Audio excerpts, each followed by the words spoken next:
আসসালামু আলাইকুম, সবাইকে ওয়েলকাম নতুন একটা রেসিপিতে। আজকে চলে আসলাম একদম ভিন্ন রকম একটা রেসিপি নিয়ে। বিদেশি মাছ বা সাগরের মাছ বলা যেতে পারে। এখন আসলে বিদেশি বলতে কিছুই নেই, সব কিছুই দেশে পাওয়া যায়। যেটা হচ্ছে সুলতান মাছ।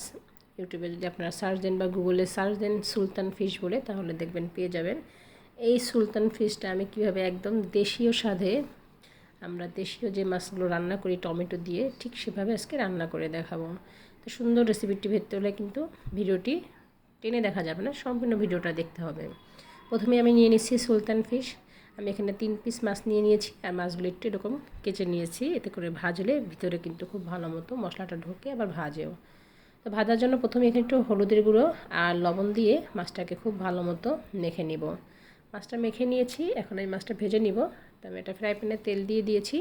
এখন মাছটাকে আমি খুব ভালো করে ভেজে, তো এখানে আমার ভিডিওটা আসলে ডিলিট হয়ে গিয়েছিল, এই জন্য মাছ ভাজা উল্টানো বা যেটা আমি দেখাতে পারিনি, তার জন্য সরি।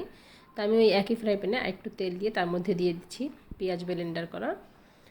এখানে আপনারা পেঁয়াজটা কেটেও দিতে পারেন, তবে ব্লেন্ড করে দিলে একটু আমার মনে হয় ভালো হয়। আমি পেঁয়াজটা দিয়ে একটু নেড়ে চেড়ে নিচ্ছি।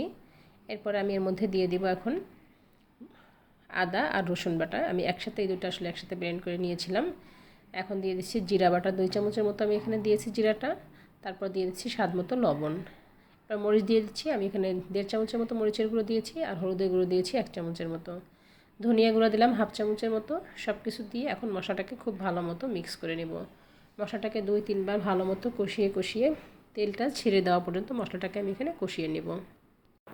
মশলাটা কিন্তু এই পর্যায়ে আমার খুব ভালো মতো কষানো হয়ে গিয়েছে, দেখেই বুঝতে পেরেছেন। যেহেতু মশলা সবাই কষাতে পারেন, আমি এই জন্য আজকে আসলে অত ডিটেলসে দেখালাম না।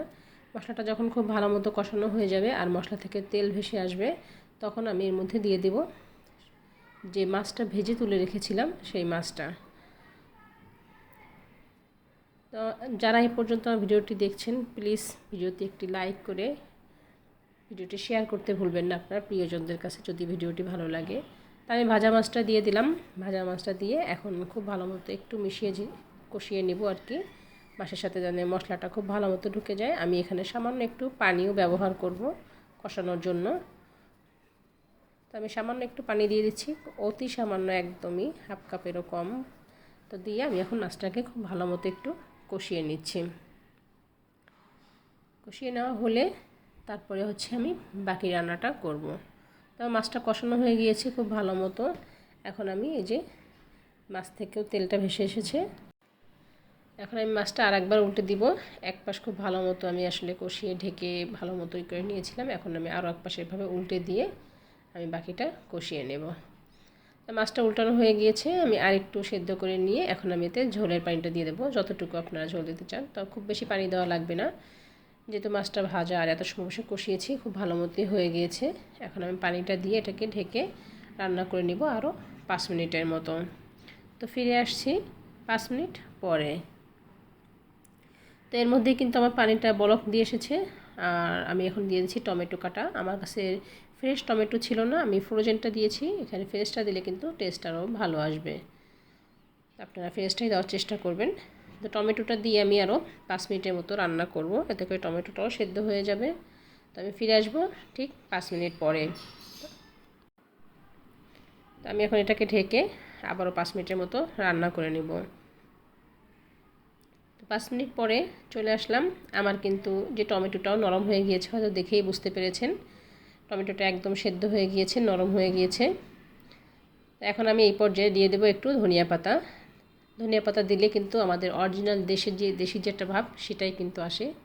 তো অনেকে আছে এই বাহিরের মাছগুলো বা সাগরের মাছগুলো খেতে পায় না, মনে করে শুধু বারবিকিউ করে খেতে হয়। না, আমরা কিন্তু চাইলে এভাবে দেশীয় স্টাইলেও রান্না করে খেতে পারি খুব স্বাদ করে। তো আমার কাছে ফ্রেশ ধনিয়া পাতাও ছিল না, যার জন্য আমাকে ফ্রোজেন ধনিয়া পাতা দিতে হয়েছে।